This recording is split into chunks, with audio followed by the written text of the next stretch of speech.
Hello everyone and welcome to e-learning from Bihar. On this channel we are discussing the concept of mathematics from basic to advanced level. In that series we have started with the NCERT of class 7. Till now we have completed our unit 1 and unit 2 and now we are completing the data handling which is unit 3. We have solved all the questions given in the exercise 3 which was all related to data handling. Now in this video we'll see the summary of that unit which is will in which we will see everything about the data handling in very short and crisp manner so that you can memorize and carry forward that result to solve the different question in the later portion of the mathematics. So चलिए start करते हैं आज का अपना ये video. तो content की बात करें तो इसमें हम लोग देखेंगे रिप्रेजेंटेटिव वैल्यू। तो हमारा रिप्रेजेंटेटिव वैल्यू क्या है कि we can represent data in different different value, जैसे कि ये पाई चार्ट के माध्यम से हम लोग सॉरी दिस इज जैसे कि मैं पाई चार्ट के माध्यम से डिफाइन कर सकता हूँ। दूसरा होता है बार ग्राफ, तीसरा tabular method.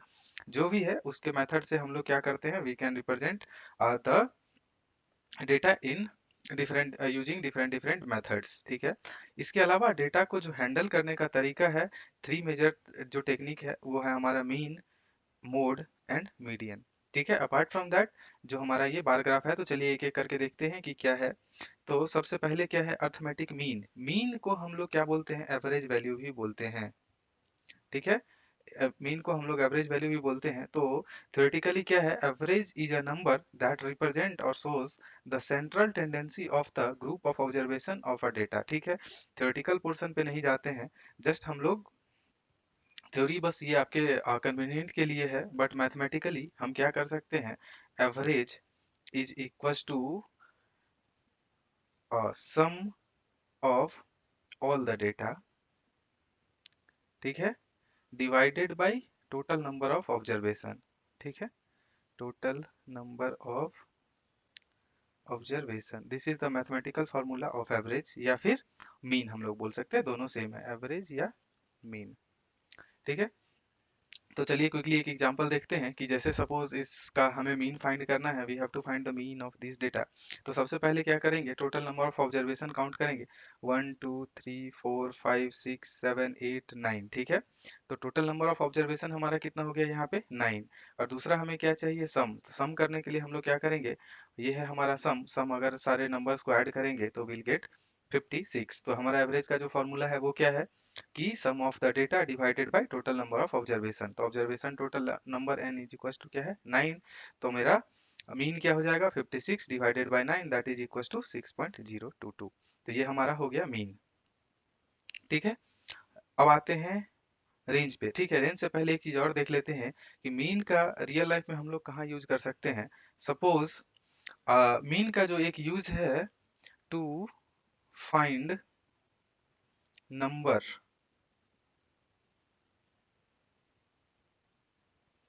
Between given digits. ठीक है, व्हाट डज इट मीन, अगर हमें बोला गया कि 5 एंड 9 के बीच में find 4 numbers, find 8 numbers sorry. ठीक है, तो हम क्या करेंगे, 8 नंबर्स फाइंड करने के लिए पहले हम लोग क्या करेंगे, एक मीन निकालेंगे 5 एंड 9 के बीच में। तो मीन का जो वैल्यू होगा वो हमें पता है कि क्या होता है कि जो भी हमारा डेटा है, अगर दो दो डिजिट का हम लोग अगर मीन निकाल रहे हैं, 5 एंड 9 दो डिजिट है, इसके बीच का अगर हम लोग देखेंगे तो जो मीन वैल्यू होगा वो 5 एंड 9 के बीच में ही आएगा। ठीक है, तो सपोज हमने 5 प्लस 9 बाई 2 किया, दिस इज 14/2 7। सी 7 हमारा क्या होगा, बीच में होगा। तो हमारा मीन का क्या प्रॉपर्टी है कि this is greater than the smaller value and smaller than the larger value. तो 5 और 7 9 के 5 और 9 के बीच में एक वैल्यू क्या हो गया, 7। अब सिमिलरली दूसरा नंबर निकालना होगा तो क्या करेंगे, we can find the mean between 5 and 7। तीसरा नंबर के लिए वी कैन क्या कर सकते हैं, we can find the mean between 7 and 9 because every mean belongs to the data set only, मतलब उसके बीच का ही कोई पार्ट होगा। ठीक है, तो इससे क्या होगा कि हर में हम लोग एक मिडिल मिडिल वैल्यू निकालते हुए टोटल 8 वैल्यू निकाल पाएंगे। ठीक है ना, सेकंड निकालने के लिए क्या कर सकते हैं, 7 प्लस 9 डिवाइडेड बाई 2। थर्ड निकालने के लिए क्या कर सकते हैं कि जो भी हमारा ये वैल्यू था तो इसको क्या कर सकते हैं, एक 5 प्लस 7 डिवाइडेड बाई 2 भी कर सकते हैं, तो ये भी हमारा एक बीच में ही आएगा। तो इसी तरह करके जितना भी वैल्यू बोले आप मीन को उस हिसाब से मीन निकाल के you can find the numbers between two given two numbers. ठीक है, ये हमारा हो गया अर्थमेटिक मीन के बारे में। इसके अलावा हम लोग देख लेते हैं रेंज। तो रेंज क्या होता है? रेंज सिंपली कि किसी भी डेटा सेट का, suppose there is a data set, तो range is equals to maximum data, maximum value of data, maximum value in, sorry, value in data set. ठीक है, इसमें से क्या करेंगे? Minus minimum value in data set. ठीक है, फॉर एग्जांपल ये डेटा सेट है, इसका मुझे रेंज निकालना है, तो इसका मैक्सिमम वैल्यू क्या है? मैक्स वैल्यू, मैक्स वैल्यू क्या है? सबसे मैक्सिमम यहाँ पे क्या है? 10, तो मैक्सिमम वैल्यू मेरा क्या हो गया? 10। मिनिमम वैल्यू क्या हो जाएगा? सबसे मिनिमम वैल्यू क्या है यहाँ पे? 2, तो 2, तो रेंज क्या हो जाएगा? 10 minus 2 that is equal to 8। See, this is the basic definition of range कि maximum value minus minimum value. तो इससे आसानी से आप किसी भी डेटा सेट का रेंज निकाल पाएंगे। ठीक है, आगे बढ़ते हैं। मोड, मोड को हम लोग कैसे डिफाइन कर सकते हैं? The mode is a set of observation, ठीक है, जो कि मैक्सिमम टाइम्स अकर हो रहा है in a data set. Maximum times occur का क्या मतलब है कि सपोज ये हमारा डेटा सेट है, इसका अगर मोड निकालना है तो हम लोग क्या करेंगे? देखेंगे कि मैक्सिमम टाइम्स क्या आ रहा है। तो मैक्सिमम टाइम्स क्या आ रहा है? अगर स्मॉलर डेटा सेट है, इसमें डायरेक्ट हम लोग क्या देख पा रहे हैं कि 8 मैक्सिमम टाइम्स आ रहा है, तो मेरा मोड वैल्यू क्या हो जाएगा? Mode is equal to 8। Direct बोल सकते हैं क्योंकि 8 सबसे ज्यादा बार आ रहा है, 1 2 3 टाइम्स आ रहा है, बाकी सब कम है, तो मोड मेरा 8 हो गया। बट इसको हम लोग अगर ये ज्यादा मार्क्स है तो इसको हम लोग क्या करेंगे? एक टेबल फॉर्म में लिखेंगे। टेबल फॉर्म में कैसे लिखेंगे? तो एक टेबल बनाते हैं जिसमें हमारा होगा डेटा, ठीक है, इसमें क्या होगा? टेली बार्स, ठीक है, और यहाँ पे क्या हो जाएगा? काउंट। करेक्ट। अब डेटा में क्या है? एक एक डेटा हम लोग एंट्री करेंगे। सबसे पहले 2 से स्टार्ट करते हैं। डेटा 2 कितना टाइम्स आया? First time. अगेन 8, 8 क्या टाइम आया? First time. नेक्स्ट टाइम ये 8, एक 8 एंट्री पहले से है, सेकंड टाइम आ गया। ठीक है, यहाँ पे वैल्यू लिखते हैं कितना टाइम्स आया। नाउ 10, 10 यहाँ नहीं है डेटा में, ये कब आया? First time. नाउ 5, 5 भी नहीं है, 5 कब आया? One times. ठीक है, नाउ 6, 6 हम लोग एंट्री करेंगे, कब आया? One times. नाउ 3, 3 पहले से प्रेजेंट है क्या? नहीं, तो विल राइट 3 हियर। ठीक है, इसके अलावा क्या है? 3 के बाद क्या है? 6, 6 पहले से प्रेजेंट है, यस, सी। इसको ऐसे कर दिए। बाकी इस 8 को हमने मिस कर दिया था, तो एक 8 यहाँ भी आ गया, ये वाला। ठीक है, तो 3 4 5 6 2 8 1 9, टोटल 9 डेटा हो गया। करेक्ट। नाउ क्या है कि अब काउंट लिखेंगे। ये क्या है? One times. ये कितना टाइम्स आया है? Three times. ये कितना टाइम्स आया? वन। ये भी वन टाइम्स। ये टू टाइम्स। ये वन टाइम्स। तो सी मैक्सिमम नंबर ऑफ टाइम्स क्या आकर हुआ है? 8। मैक्स वैल्यू ना, मैक्स वैल्यू मींस ये मैक्सिमम बार आया है 8 हमारा, तो हमारा मोड क्या हो जाएगा? 8। सी, अगर आपको एग्जाम में पूछा जाए तो आप डायरेक्टली बता सकते हैं ये कि मोड 8 होगा। बट अगर कोई, this is for concept for the competitive exam, but अगर यूजुअली आपके बोर्ड्स के एग्जाम में आते हैं तो आपको इस तरह से टेबल बनाना होगा एंड राइट कर सकते हैं। ठीक है, टेली बार के ग्राफ में अगर जैसे कि हम लोग क्या कर रहे हैं, 1 2 3 4, 5 को हम लोग इस तरह से कट कर देते हैं।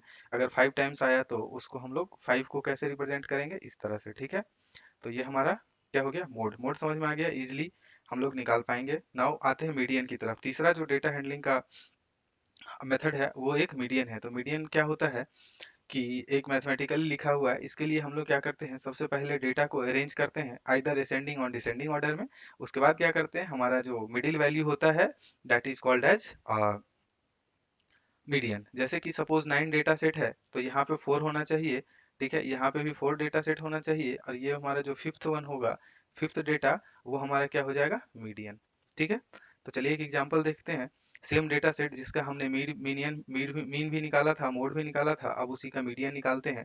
तो मीडियन निकालने के लिए हम लोग क्या करते हैं? ये डेटा सेट को सबसे पहले असेंडिंग ऑर्डर या डिसेंडिंग ऑर्डर में अरेंज करेंगे। तो ठीक है, देखो इसको अरेंज कर दिए इस तरह से, 2 3 5 6 6 ट्रिपल 8 जो भी आया 10।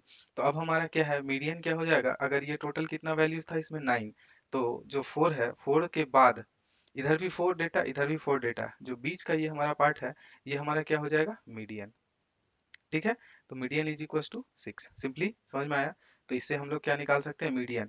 ये क्या है, मीडियन अगर ऑड नंबर है तो इवन नंबर के लिए हम लोग देखेंगे कि अगर even number of data set आया तो हमारा मीडियन कैसे होगा। अब आगे बढ़ते हैं, एक इंपॉर्टेंट फार्मूला जो कि हमने देखा था, ठीक है, मीन मीडियन मोड के बारे में, कि अगर कोई भी एक पर्टिकुलर डेटा सेट है तो इस फॉर्मूला के माध्यम से हम क्या कर सकते हैं, मीन मीडियन और मोड में से कोई एक वैल्यू अननोन निकाल सकते हैं। तो अगर क्वेश्चन में किसी में मीन और मीडियन का वैल्यू दिया हुआ है और कोई मोड आपको निकालना है तो you can use this formula, but this is not every time correct, because ये डिपेंड करता है कि हमारा डिस्ट्रीब्यूशन कैसे करना है, मतलब डेटा का डिस्ट्रीब्यूशन कैसा है। फॉर एग्जाम्पल अभी इस केस में हम लोग चलो देखते हैं, हमें क्या पता है मोड क्या होता है, कोई भी mode is the one of the data from the data set only, क्योंकि हमने क्या देखा था, इसका मोड कितना आया था, 8। 8 क्या है, ये डेटा सेट में से ही कोई एक वैल्यू है, तो मोड क्या होता है, mode is the value from the data set only. Median, median क्या है, मीडियन अभी हमने देखा कि इसको असेंडिंग और डिसेंडिंग ऑर्डर में किया और जो मिडिल वैल्यू आया वो हमारा क्या होता है, जो मीडियन होता है बट ऑड के टर्म में। तो ये एक डेटा सेट के माध्यम से तो नहीं, सेम नहीं है। अगर इवन नंबर होगा तो हम लोग क्या करते हैं, दोनों को ऐड करके और उसका एवरेज निकालते हैं, ठीक है, वो हम लोग देखेंगे। और मीन, मीन तो ऐसे भी डेटा सेट से बाहर है। तो सबसे पहले चलिए हम लोग इस केस में देखते हैं कि सपोज मीन निकालते हैं, तो मीन कैसे निकाल पाएंगे, मीन इज इक्वल टू क्या हो जाएगा, 3 इंटू मीडियन, ठीक है, माइनस मोड डिवाइडेड बाय 2। ठीक है, ये फॉर्मूला से हम लोग क्या कर सकते हैं, 3 इंटू मीडियन मेरा क्या है 6, माइनस मोड कितना आया था मेरा 8 डिवाइडेड बाय 2, तो ये कितना हो जाएगा 10/2, दैट इज 5c। ये वैल्यू कितना आया 5, लेकिन हमारा मीन जो था वो मीन क्या था, कुछ 6.22 था। सी ये मीन अप्रोक्सीमेट है क्योंकि हमारा वैल्यू एग्जैक्ट 6.22 है और हमें इस फॉर्मूला से 5 मिल रहा है, तो ये फॉर्मूला हमेशा करेक्ट नहीं है, ठीक है। बट अगर आपको डेटा सेट दिया हो तो आप इजीली सबका तीनों का मीन मीडियन मोड निकाल सकते हैं। बट अगर क्वेश्चन में क्या हो कि अगर गिवन हो कि if this is the median value and mode value then find mean, तो आप जो है सो इस फॉर्मूला का यूज कर सकते हैं, because they are considering that this formula is valid there, ठीक है। तो इस फॉर्मूला का यूज हमेशा नहीं करेंगे, कब यूज करेंगे, जब दो वैल्यू दिया है तो तीसरा वैल्यू फाइंड करने के लिए, ठीक है। लेकिन अगर डेटा सेट दिया है तो go with the method particularly to find mean median and mode. ठीक है, आगे बढ़ते हैं। अब median of even number of terms, ठीक है, वहाँ n इक्वल्स टू 10 था, n हमारा नंबर ऑफ टर्म्स है, यहाँ पे क्या है 10 है, टोटल 10 वैल्यूज है। तो अब 10 वैल्यूज है तो 10 वैल्यूज के लिए वहाँ क्या था कि ऑड नंबर आ रहा था अरेंज करने के बाद, स्टिल हम लोग क्या करेंगे कि will arrange the data set in this. वहाँ अभी क्या है कि अगर 10 वैल्यू है तो हम लोग ऐसे डिसाइड तो नहीं कर पाएंगे कि मिडिल वैल्यू कौन सा है, ठीक है। मिडिल वैल्यू करने के लिए हम क्या करेंगे, एक मिडिल लाइन खींच देंगे डेटा सेट का, इधर क्या लिखेंगे 5 वैल्यू, इधर क्या रखेंगे 5 वैल्यू, ठीक है। तो काउंट करते हैं 1 2 3 4 5, फिफ्थ वैल्यू जो आया, ठीक है, इधर से भी लेफ्ट साइड से भी देखेंगे 1 2 3 4 5, फिफ्थ वैल्यू। तो हमारा क्या हो जाएगा, एक बीच में हम लोग एक लाइन खींच लेते हैं, कहाँ पे वो लाइन हो जाएगा, ये डेटा सेट के दोनों साइड 5 5 नंबर्स होने चाहिए, ठीक है। तो 5 5 नंबर्स के लिए क्या है 3 2 5 यहाँ पे हो जाएगा, इधर क्या है 3 2 5 सी, यहाँ पे हमने क्या किया मिडिल में एक लाइन खींच लिया। नाउ क्या करेंगे हम लोग, इस दोनों नंबर का विल फाइंड द एवरेज, ठीक है। फाइंड, पहले क्या किया, दो डेटा सेट में डिवाइड कर लिया, 10 है तो 10/2 5, एक डेटा सेट में 5 हो गया, दूसरे डेटा सेट में भी 5 हो गया, आफ्टर अरेंजिंग इन असेंडिंग और डिसेंडिंग ऑर्डर, ठीक है। अब जो मिडिल का दो वैल्यू आया 6 एंड 8, तो फाइंड मीन ऑफ 6 एंड 8, ठीक है, वो हमारा क्या हो जाएगा मीडियन। तो मीडियन इज इक्वल टू क्या कर सकते हैं हम लोग, 6 + 8 divided by 2, 14/2 that is equal to 7, तो इसका मीडियन हमारा क्या हो जाएगा 7। तो इसमें हमने क्या देखा कि मीडियन कैसे निकाल सकते हैं अगर इवन नंबर ऑफ टर्म्स हो, क्योंकि n is equal to 10, this is even number of terms, ठीक है।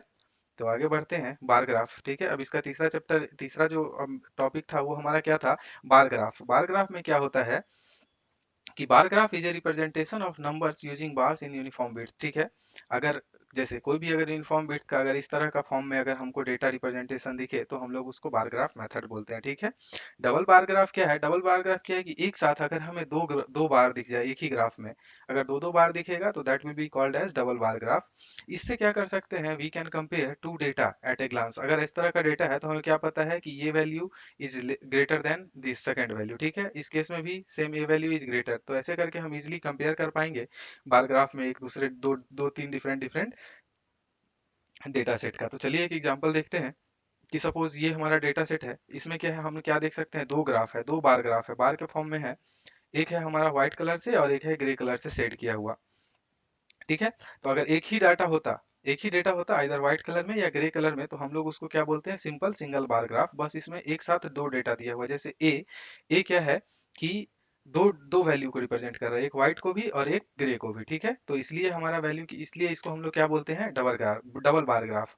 इस ग्राफ से हम लोग क्या क्या रिप्रेजेंटेशन निकाल सकते हैं कि कोई ए भी वैल्यू है, तो ए वैल्यू जो ये किस चीज को दिखा रहा है, किसी डिवाइस को सपोज टेस्ट किया गया है। Let's see the question. Question क्या है कि कंपनी क्या कर रही है कि वॉच को टेस्ट कर रही है कि वो वाटर रेसिस्टेंस है कि नहीं। ठीक है, तो ए कंपनी क्या कर रही है, ये व्हाइट नंबर में जो बार दिखा रहा है उसको टेस्ट कर रही है। तो ए कंपनी कितना वॉच टेस्ट कर रही है, यहाँ से क्या देख सकते हैं, we can draw a parallel line, और ये जहाँ कट करेगा, जैसे 40 को कट किया, तो ए क्या किया, 40 को टेस्ट किया। ठीक है, बी कितना नंबर को टेस्ट कर रहा है, ये भी 40 वॉच को टेस्ट कर रहा है, सी भी 40, डी भी 40, तीनों क्या कर रहा है, 40 वॉच को टेस्ट कर रहा है। अब बोल रहा है कि इसमें कौन सा वॉच कितना वॉच लीक किया आउट ऑफ 40। तो आउट ऑफ 40 ए के लिए क्या है कि हम लोग देख रहे हैं कि यहाँ ए को करेंगे तो 20 वॉच लीक कर रहा है। ठीक है, बी का देखेंगे तो बी को एक लाइन खींच करेंगे, ये कहाँ पे कट कर रहा है, 10 पे। तो दैट मीन्स कि ये वैल्यू जो होगा हमारा 10 होगा। ठीक है, 10 वॉच लीक कर रहा है। सी कंपनी का कितना वॉच लीक कर रहा है, कुछ अगर मिडिल में आ रहा है सपोज, तो इसको हम लोग 15 कंसीडर कर सकते हैं, तो 15 वॉच लीक कर रहा है। मतलब चारों ही कंपनी ने कितना वॉच टेस्ट किया, 40 टेस्ट किया, जिसमें लीकी वॉच जो है ये भी हमारा कुछ ए मिडिल में आ रहा है, तो we can consider that as 25। ठीक है, और इसमें हमारा क्या है कि एक यूनिट 10 वॉच को रिप्रेजेंट करता है। तो ये हम बार ग्राफ में आपको बताए थे कि जैसे एक यूनिट जो भी वैल्यू है, इसका इसका मतलब क्या है, टोटल 10 वॉच। ठीक है, तो आप क्वेश्चन का आंसर देते हैं, can you work out a fraction of number of watches that leaked to the number tested in each company. ठीक है, तो हमें क्या निकालना है, फ्रैक्शन। ठीक है, किसका फ्रैक्शन निकालना है, नंबर ऑफ वॉचेस लीक्ड। ठीक है, नंबर ऑफ वॉचेस लीक्ड। ठीक है, divided by total number of watch tested. ठीक है, तो चलिए ए के लिए देखते हैं। तो ए के लिए पहले क्या हो जाएगा, नंबर ऑफ वॉचेस टेस्टेड, कितना फॉल्ट है, ए का फॉल्ट कितना है, 20। तो क्या हो जाएगा, 20 डिवाइडेड बाई टोटल वॉच कितना टेस्ट किया, 40। ठीक है, इसको अगर हम लोग सिंपल फॉर्म में कन्वर्ट करेंगे तो ये क्या हो जाएगा, 2 1 जा 2, 2 2 जा 4, दैट इज इक्वल टू 1/2। तो ए का फ्रैक्शन हो गया 1/2। सिमिलरली बी वॉच के लिए देखेंगे तो टोटल नंबर ऑफ वॉच कितना लीक कर रहा था बी में, 10। ठीक है, divided by total number of testing कितना किया, 40। तो टोटल वैल्यू कितना हो जाएगा, फ्रैक्शन 1/4। सी के लिए अगर देखेंगे, सी का क्या है, टोटल कितना था, 15, जो कि लीक कर रहा है, टोटल वॉच कितना टेस्ट किया, 40। तो कैसे इसको कट कर सकते हैं, 5 3 जा 15, 5 8 जा 40। तो आंसर मेरा क्या हो जाएगा, रिड्यूस फॉर्म में 3/8। सिमिलरली डी के लिए देखते हैं, तो फॉल्टी वॉच हमारा कितना था, 25, डिवाइडेड बाई क्या हो जाएगा, 40। 5 5 जा 25, 5 8 जा 40। ठीक है, ये हमारा क्या हो जाएगा, 5/8। तो चारों का रेशियो निकल गया। अब क्या बोल रहा है, can you tell on this basis which company has better watches. ठीक है, तो अब हम लोग बेटर वॉच किस कंपनी को बोल सकते हैं, जिसका ये जो फ्रैक्शन रेशियो आया वो सबसे ज्यादा होगा, तो that will be the best. क्योंकि कैसे पता चलेगा कि अगर हमने क्या किया कि जिसका वॉच सबसे कम फॉल्टी होगा ना, जिसका वॉच सबसे कम फॉल्टी होगा, तो वही हमारा क्या हो जाएगा, बेटर कंपनी है 40 में आउट ऑफ 40। तो इजिली हम लोग क्या देख पा रहे हैं, सबसे कम फॉल्टी किस कंपनी का वॉच है। ठीक है, less faulty, less faulty, less faulty किस कंपनी का वॉच है, सिंपली ए का। तो हमारा जो वैल्यू हो जाएगा वो क्या हो जाएगा, लेस फॉल्टी में बी का वॉच क्या है, बी, क्योंकि इसका ओनली 10 वॉच फॉल्टी है। तो हमारा जो आंसर हो जाएगा कि which company has better watches, तो इसका आंसर क्या हो जाएगा, B, because the total number of watch faulty of B is very less compare to all other. इसका 20 है, इसका 10 है, इसका 15 है, इसका 25 है। तो बेटर वॉच का आंसर क्या हो जाएगा, हमारा बी कंपनी का। ठीक है, तो इस तरह से समझ गए कि बार ग्राफ को कैसे इंटरप्रेट करना है, बेस्ड ऑन दिस कैसे क्वेश्चन इसको ड्रॉ करना, मतलब कैसे क्वेश्चन इसका सॉल्व करना है। अपार्ट फ्रॉम दिस चलिए एक और क्वेश्चन एग्जांपल देखते हैं, डबल बार ग्राफ को हम लोग ड्रॉ कैसे कर सकते हैं। ठीक है, अब ये क्या बोल रहा है कि एक मैथमेटिक्स टीचर है, उसका जो टोटल नंबर ऑफ स्टूडेंट उसके पास 5 है, आशीष, अरुण, काव्या, मौर्या, रीटा, 5 स्टूडेंट है। पांचों का 2 एग्जाम लिया, एक क्वार्टरली और एक हाफ ईयरली मैथ्स का, ठीक है, आउट ऑफ 25 दोनों एग्जाम सेम मार्क्स का था। अब देख रहा है कि जो आशीष है उसको क्वार्टरली एग्जाम में 10 मिला, ठीक है, अरुण को 15 मिला, कविश को 12 मिला, मौर्य को 20 और रीटा को 9 मिला। ठीक है, तो इसको बार ग्राफ के माध्यम से हमें रिप्रेजेंट करना है। तो कैसे रिप्रेजेंट कर सकते हैं? अगर एक ही वैल्यू दिया होता सिर्फ क्वार्टरली, ठीक है, तो क्या करते कि जो बार ग्राफ बनता वो हमारा सिंपल बार ग्राफ होता, सिंगल बार ग्राफ। लेकिन यहाँ दो डेटा दिया है तो एक ही ग्राफ पे हम लोग दो डेटा को प्लॉट करेंगे। ठीक है, तो चलिए देखते हैं। इस तरह से आपको जो ग्राफ मिलेगा तो आप क्या करेंगे, ग्राफ पेपर को ऐसे simply wait, I will try to draw some horizontal line. इस तरह से आप क्या करेंगे, एक horizontal line sorry vertical line draw कर लेंगे। सिमिलरली इस लाइन को हम लोग क्या करेंगे, एक हॉरिजॉन्टल लाइन ड्रॉ कर लेंगे। ठीक है, अब एक्सिस चूज करना है। तो एक्सिस चूज करने के लिए सबसे पहले क्या देख रहे हैं जो हमारा ये टोटल फिक्स वैल्यू है ना, आशीष का वैल्यू फिक्स है, अरुण का फिक्स है, कविश का फिक्स है, बस उसका मार्क्स वेरी कर रहा है। ठीक है, तो एक बार ग्राफ अब तो हम एक्स एक्सिस पे क्या रखेंगे, इस पे रखेंगे, किसका नाम रखेंगे, स्टूडेंट्स। ठीक है, करेक्ट, इस एक्स एक्सिस पे हम लोग स्टूडेंट को रखेंगे और वाई एक्सिस को हमारा क्या, वाई एक्सिस पे हमारा क्या होगा, मार्क्स। करेक्ट, तो मार्क्स में हमको मैक्सिमम वैल्यू देखना है कि कितना रिप्रेजेंट करना है, 20 रिप्रेजेंट करना है। ठीक है, 20 21। तो हम लोग क्या करेंगे कि यहाँ पे एक यूनिट जो है, क्या है इस ग्राफ में जो भी एक यूनिट है इसको हम लोग 5 रिप्रेजेंट करेंगे। ठीक है, एक यूनिट को 5 रिप्रेजेंट करेंगे। दूसरा यूनिट यहाँ पे कितना हो जाएगा, 10। तीसरा यूनिट क्या हो जाएगा, 15। चौथा यूनिट क्या हो जाएगा, 20। ठीक है, तो हमारा बार ग्राफ इतना ही छोटा में खत्म हो जाएगा। ठीक है, तो अगर हमारे पास तो स्पेस बहुत ज्यादा है तो हम लोग ऐसे भी रिप्रेजेंट कर सकते हैं, और हम क्या कर सकते हैं कि अपना स्केल को बड़ा कर ले। ठीक है, एक यूनिट को हम लोग ज्यादा करके सिंपली क्या करेंगे, सी इस तरह से हम लोग क्या डिफाइन कर सकते हैं, जो मेरा 2 यूनिट है उसको 5 से रिप्रेजेंट कर सकते हैं। नेक्स्ट टू सेकंड यूनिट को हम लोग क्या करेंगे, 5 से 10। ठीक है, ये हमारा 2 यूनिट 5 है। तो हमारा स्केल क्या हो जाएगा, ताकि मेरा ग्राफ अच्छा दिखे, स्केल क्या हो जाएगा, 1 यूनिट इज इक्वल टू कितना मार्क्स, 2.5 मार्क्स। क्यों? क्योंकि हमने 2 यूनिट को, एक कंप्लीट यूनिट हमारा कहाँ से कहाँ तक है, यहाँ से यहाँ तक है बार ग्राफ में, सॉरी दिस ग्राफ पेपर में, और 2 यूनिट मिला के हमने 5 कंसीडर किया, तो मेरा एक यूनिट क्या हो जाएगा, 2.5। तो इस तरह से स्केल का यूनिट लिख देंगे। ठीक है, अब क्या है हमारा वैल्यू, तो यहाँ पे क्या हो जाएगा सेकंड में 10। ठीक है, नेक्स्ट दो के बाद ये वाला ना, दिस 2 यूनिट। ठीक है, ये 2 यूनिट के बाद हमारा वैल्यू कितना हो जाएगा, 15।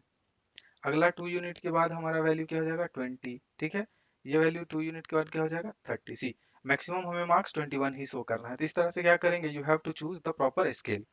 अब स्केल के साथ साथ क्या है, सबसे पहले देखते हैं आशीष। आशीष के लिए क्या करेंगे, आशीष ने क्वार्टरली एग्जाम में 10 मार्क्स लेके आया, तो 10 मार्क्स कहाँ पे है, यहाँ पे। ठीक है, तो ये बार ग्राफ हम क्या कर रहे हैं, आशीष के लिए बना रहे हैं। तो इस तरह से हम लोग क्या करेंगे, 10 के सामने एक बार बना देंगे, पर्टिकुलरली लाइक दिस। ठीक है, ये क्वार्टरली बना रहे हैं। ठीक है, तो ये क्वार्टरली, ये किस क्या है, आशीष, तो आशीष को मैं ए एस लिख दूंगा। ठीक है, ये हमारा ए एस क्या हो गया, आशीष, ये कितना मार्क्स लेके आया, 10। सिमिलरली अरुण है, अरुण कितना मार्क्स लेके आ रहा है, 15। ठीक है, तो अरुण का देखते हैं 15, अरुण को हम यहाँ पे ड्रॉ करते हैं। अरुण ने मार्क्स लेके आया 15, तो अरुण का ड्रॉ करेंगे हम इस तरह से, सी। ठीक है, ये हमारा क्या हो गया, अरुण, ए आर। ठीक है, अब आते हैं कविश। कविश कितना मार्क्स लेके आया, 12।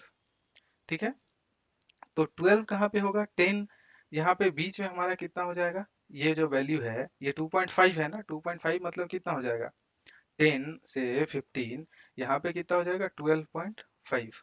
लेकिन हमारा क्या है कि कविश कितना मार्क्स लेके आया है, 2, तो ये इससे जस्ट एक नीचे होगा, सपोज यहाँ पे वैल्यू। ठीक है,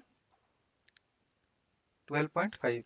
तो इस तरह से हम लोग क्या करेंगे, कविश के मार्क्स को बार ग्राफ के माध्यम से रिप्रेजेंट करेंगे। ये हमारा क्या, किसका वैल्यू हो गया, कविश। ठीक है, अब आते हैं माया। माया कितना मार्क्स लेके आई, 20। ठीक है, तो 20 मार्क्स कहाँ पे हो जाएगा, यहाँ पे माया। ठीक है, ये माया, ये कितना मार्क्स लेके आ रही है, 20 मैक्सिमम। अब क्या आते हैं रीटा। रीटा कितना लेके आई, 9। तो 9 क्या हो जाएगा, जस्ट 10 से नीचे कुछ, सपोज यहाँ पे। ठीक है, आप लोग स्केल से प्रॉपर ड्रॉ करेंगे, दिस इज रीटा। करेक्ट, ये कितना मार्क्स है, 9। तो ये रेड कलर से जो भी है हमारा, रेड से जो लिखा गया है, ठीक है, रेड कलर से जो भी है वो क्या मार्क्स को हमारा, क्वार्टरली। ठीक है, क्वार्टरली को रिप्रेजेंट कर रहा है। तो आप लोग अगर इतना ही डेटा होता तो इसको हम लोग क्या बोलते हैं, सिंगल बार ग्राफ। नाउ अभी दो डेटा रिप्रेजेंट करना हाफ ईयरली भी, तो उसको हम लोग क्या बोलेंगे कि डबल बार ग्राफ। तो let me change the colour of my pen, suppose black, ताकि इजीली देख पाए। ठीक है, अब हाफ ईयरली के लिए हम लोग देखेंगे आशीष कितना मार्क्स लेके आ रहा है, 15। तो क्या करेंगे, आशीष के जस्ट बगल में एक बार बनाएंगे हम लोग, इस तरह से ड्रॉ करेंगे, ये क्या हो जाएगा, ये सी 15। तो ये दोनों डेटा क्या है, आशीष को रिप्रेजेंट कर रहा है। ठीक है, ये क्वार्टरली, ये हाफ ईयरली है, तो इस पे एच मैन लिख दूंगा। ये कितना वैल्यू हो गया, 15। अरुण कितना लेके आ रहा है, 18। ठीक है, तो अरुण यहाँ 15 था। अब सपोज 18 हमारा कहाँ होगा, कुछ यहाँ पे होगा 18। तो will draw a bar graph with the help of this 18। ठीक है, ये हमारा अरुण का हो गया क्या, हाफ ईयरली। नाउ क्या है, कभी 16। 16 कहाँ होगा, 15 यहाँ है, तो 15 से जस्ट थोड़ा सा ज्यादा, दिस इज 16। ठीक है, यहाँ पे 16, ये क्या था, 18। ठीक है, मैक्सिमम वैल्यू मैं नोट कर रहा हूँ। ये किसके लिए हो गया, हाफ ईयरली के लिए। माया कितना लेके आई, 21। 21 थोड़ा सा ज्यादा होगा, 20 से, see you can draw straight line, ये हमारा क्या हो जाएगा, 21 किसके लिए, हाफ ईयरली। लास्ट में हम लोग क्या देख रहे हैं, रीता के लिए 15 मार्क्स। 15 मार्क्स क्या हो जाएगा हमारा, ये लाइन है 15 का, सी, ये हमारा हाफ ईयरली हो जाएगा। तो ब्लैक कलर में जो है, ठीक है, वो किसको रिप्रेजेंट कर रहा है, हाफ ईयरली। ठीक है, इस तरह से हम लोग क्या करेंगे, बार ग्राफ को बना पाएंगे। ठीक है, अब इसमें कुछ कुछ क्वेश्चंस हो सकते हैं कि जैसे कि सारे स्टूडेंट ने क्या इंप्रूवमेंट किया। तो हम लोग क्या देख रहे हैं, simply yes, half yearly exam में सबके मार्क्स रेड से ज्यादा है ना, सी, इसका भी ज्यादा, इसका भी ज्यादा, इसका भी ज्यादा, सबका ज्यादा है। तो हम लोग इससे क्वेश्चन क्या आ सकता है कि क्या सारे स्टूडेंट ने इंप्रूवमेंट किया, यस, क्योंकि हम लोग बार ग्राफ से देख के पता कर पा रहे हैं कि हाफ ईयरली में सबके मार्क्स ज्यादा आए हैं। सिमिलरली अब अगर डिस्टेंस डिफरेंस पूछेगा कि दोनों के मार्क्स का डिफरेंस क्या है, आशीष मैक्सिमम और मिनिमम, तो हम लोग क्या करेंगे, मैक्सिमम माइनस मिनिमम डेटा कर पाएंगे। अगर एवरेज पूछा तो एवरेज निकाल पाएंगे, जो भी डेटा पूछा। अब इस बार ग्राफ के माध्यम से आप इजिली इंटरप्रेट कर पाएंगे और वैल्यू निकाल पाएंगे, जैसे कि प्रीवियस केस में दिया हुआ था। इस केस में हमारा क्या था, बार ग्राफ बना हुआ था और उसके बेसिस पे हमने डेटा निकाला। इस केस में हमने क्या किया, बार ग्राफ को खुद से ड्रॉ किया और उसके बेसिस पे हम लोग डेटा निकाल सकते हैं। ठीक है, तो देखते हैं और कुछ है कि नहीं, नहीं। Yes, so this completes the concept of data handling and representation of data in bar graph. ठीक है, तो डेटा हैंडलिंग ये हमारा खत्म हुआ। तो इसी के साथ हमारा यूनिट 3 जो था, यूनिट 3 वो कंप्लीट हो गया। From next video onwards we will see the concept of unit 4, जो कि शायद लीनियर इक्वेशन के बारे में है। तो हम लोग उसको पहले कंसेप्ट देखेंगे, फिर एक एक करके सारे एक्सरसाइज के क्वेश्चंस को डील करेंगे। तब तक के लिए आप क्या कर सकते हैं, you can subscribe to E learning from Bihar. Let's learn and grow together. Thank you all for watching this.